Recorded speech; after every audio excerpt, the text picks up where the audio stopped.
Hello दोस्तों, आप सबका माँ स्टडी ग्रुप में स्वागत है। कक्षा 10 विज्ञान अध्याय 11 का नाम है कार्य, ऊर्जा और शक्ति। इस अध्याय में हम कार्य, ऊर्जा और शक्ति तीनों का ही वर्णन करेंगे। सबसे पहले हम पढ़ेंगे कार्य। कार्य एक्चुअली होता है क्या है, जो आप काम करते हो वही क्या होता है, कार्य। कार्य की एक सिंपल परिभाषा देखते हैं। बल द्वारा किसी वस्तु की स्थिति में परिवर्तन करना ही कार्य कहलाता है। देखो यह इंपॉर्टेंट है, क्या, बल द्वारा किसी वस्तु की स्थिति में परिवर्तन करना ही क्या कहलाता है, कार्य। कोई वस्तु है, माना एम द्रव्यमान की कोई वस्तु है, आप इस पे क्या लगा रहे हो, बल लगाने से यदि इसमें विस्थापन उत्पन्न होता है तो ये क्या कहलाता है, कार्य। या दूसरी परिभाषा देखो, वैज्ञानिक दृष्टि से क्या होती है इसकी परिभाषा, किया गया कार्य बल एवं बल की दिशा में उत्पन्न विस्थापन के गुणनफल के बराबर होता है। मैंने अभी बताया परिभाषा क्या है, बल द्वारा किसी वस्तु की स्थिति में परिवर्तन करना ही क्या कहलाता है, कार्य।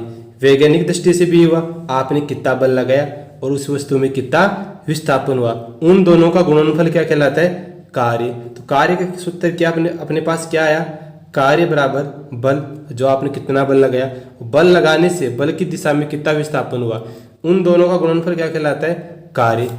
एक चित्र की सहायता से समझते हैं। देखो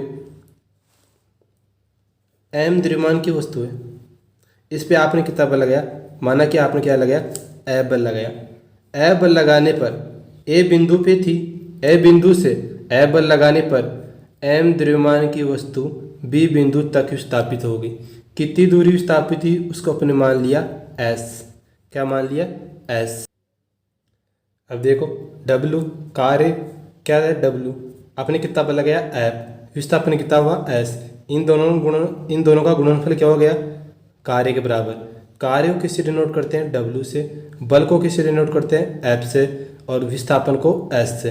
तो कार्य का सूत्र हो गया एफ इंटू एस, यानी बल इंटू विस्थापन। तो आपको ये याद रखना है सूत्र, कार्य बराबर बल इंटू विस्थापन। अब देखो अपने पास एक स्थिति आती है जब कार्य व बल के बीच में थीटा कोण हो। एक चित्र की सहायता से समझते हैं। माना एम द्रव्यमान की वस्तु है, किसी समतल धरातल पर रखी हुई है, इसको आपने किसी थीटा कोण पे खींच रहे हो। कितने कोण पे, थीटा कोण पे क्या लगा रहे हो आप, एफ बल लगाकर खींच रहे हो। एफ बल लगाकर खींचा और आपने विस्थापन कर दिया कितना, एस। माना कि कितना विस्थापन हो गया, एस। ए बिंदु पे थी वस्तु, एफ बल लगाने पे कहाँ चली गई, बी बिंदु तक विस्थापित हो गई। और आप है ना समतल से कितने कोण पे खींच रहे हो, थीटा कोण पे।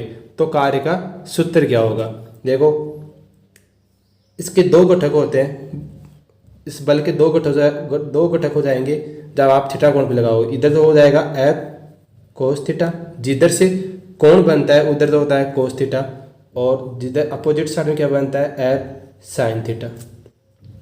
हो गया। अब सूत्र क्या था, डब्ल्यू बराबर एफ इंटू एस। आपने अभी ऊपर पढ़ा था कि कार्य क्या होता है, बल इंटू विस्थापन। बल कितना है, बल की विस्थापन की दिशा में एफ कोस थीटा इंटू विस्थापन कितना है, एस डब्ल्यू। तो अपने पास कार्य क्या आ गया, कार्य आ गया F S cos theta, F S cos theta. F क्या है, बल, एस क्या है, विस्थापन, थीटा क्या है, कितने कोण पे आप बल लगा रहे हो, बल व विस्थापन के बीच में कितना कोण है वो क्या है, थीटा है। तो कार्य का सूत्र याद हो गया। पहला था क्या, डब्ल्यू बराबर एफ इंटू एस, सिंपल सूत्र। जब थीटा कोण दे रखा हो तो F S into cos theta. अब देखो कार्य क्या होती है, एक अदिश राशि है। अदिश राशि वह राशि होती है जो केवल परिमाण पे निर्भर करती है। जो किस पे निर्भर करती है, परिमाण पे, दिशा पे निर्भर नहीं करती है। इसका मान धनात्मक, शून्य, ऋणात्मक हो सकता है। इसका मतलब यह है कि कार्य का मान धनात्मक भी आ सकता है, शून्य भी आ सकता है, वह ऋणात्मक भी हो सकता है। आओ समझेंगे कैसे। कार्य के प्रकार मैंने बताए तीन प्रकार के, कौन कौन से, धनात्मक कार्य, ऋणात्मक कार्य और शून्य कार्य। सबसे पहले पढ़ेंगे धनात्मक कार्य। धनात्मक कार्य क्या है, जब आरोपित बल व वस्तु में उत्पन्न विस्थापन एक की दिशा में अर्थात थीटा बराबर क्या हो 0। थीटा बराबर 0 डिग्री से तो बड़ा वह 90 डिग्री से छोटा, तो कार्य क्या होगा धनात्मक कार्य। एक चित्र के साथ से समझते हैं। ये m द्रव्यमान की वस्तु है, आपने कितना बल लगाया F बल लगाने से उसमें विस्थापन हो गया S। कितना विस्थापन हो गया S विस्थापन हो गया। अब देखो अपने सूत्र पढ़ाया था W बराबर F S कोस थीटा। अब देखो बल और विस्थापन दोनों की दिशा क्या है, एक ही दिशा है, तो बताओ कोण कितना है इन दोनों के बीच में 0। कितना डिग्री का है 0 डिग्री। 0 डिग्री तो बताओ W बराबर एफ एस कोस 0। कोस 0 का मान कितना होता है, कोस 0 का मान होता है 1। कितना होता है 1। तो W बराबर क्या आ गया F इंटू एस कोस 0 का मान 1। तो अपने पास सूत्र क्या है W बराबर F इंटू एस, जब थीटा क्या हो 0 डिग्री। दूसरा कार्य आता है अपने पास शून्य कार्य। शून्य कार्य मतलब यदि वस्तु पर लगने वाला बल वस्तु के विस्थापन की दिशा के लंबवत हो, यानी थीटा बराबर 90 डिग्री होगा।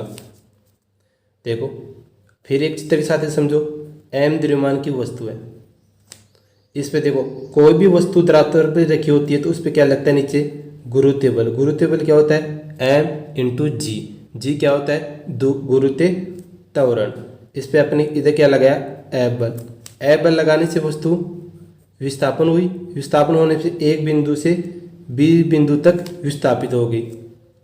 बताओ बल किधर लग रहा है नीचे, विस्थापन किधर हुआ इस साइड। इन दोनों के बीच में कितना कोण है 90 डिग्री का। तो सूत्र क्या था अपने पास W बराबर F into S cos theta. Theta का मान कितना है अपने पास 90 डिग्री, तो F इंटू एस कोस 90। कोस 90 का मान होता है कितना, कोस 90 का मान होता है अपने पास 0। कितना होता है 0। तो F इंटू एस इंटू 0, तो कार्य बराबर क्या आ गया 0। मतलब शून्य कार्य कब होगा, जब लगने वाला बल व विस्थापन एक दूसरे के लंबवत हो, तो शून्य कार्य होगा। तीसरा आता है अपने पास ऋणात्मक कार्य। ऋणात्मक कार्य क्या कब स्थिति उत्पन्न होती है, जब आरोपित बल एवं वस्तु में उत्पन्न विस्थापन एक दूसरे के विपरीत हो, यानी इन दोनों के बीच में कितना कोण हो 180 डिग्री। देखो m द्रव्यमान की वस्तु है, m द्रव्यमान की वस्तु एक धरातल पर रखी हुई है, विस्थापन इस दिशा में हो रहा है, फोर्स आप इस दिशा में लगा रहे हो, इन दोनों के बीच में कोण कितना हो गया 180 डिग्री। इस स्थिति में कार्य क्या आएगा ऋणात्मक। आओ सूत्र की सहायता से प्रूव करें। W बराबर F into S cos theta, ये कार्य का सूत्र है। थीटा का मान अपने पास कितना है 180 डिग्री, तो W बराबर F into S cos 180 degree. Cos 180 degree का मान होता है -1, तो W बराबर F into S cos 180 degree का मान कितना हो गया -1। कोस 180 डिग्री का मान कितना होता है -1। -1 हो गया, गुणा करो W बराबर -F इंटू एस। बताओ कार्य ऋणात्मक आया नहीं आया। कार्य ऋणात्मक कब आया, जब थीटा का मान कितना है 180 डिग्री। आप इसका एक उदाहरण बताओ कि बल विस्थापन इस दिशा में हो और बल उसकी उल्टी दिशा में हो, तो इसका उदाहरण है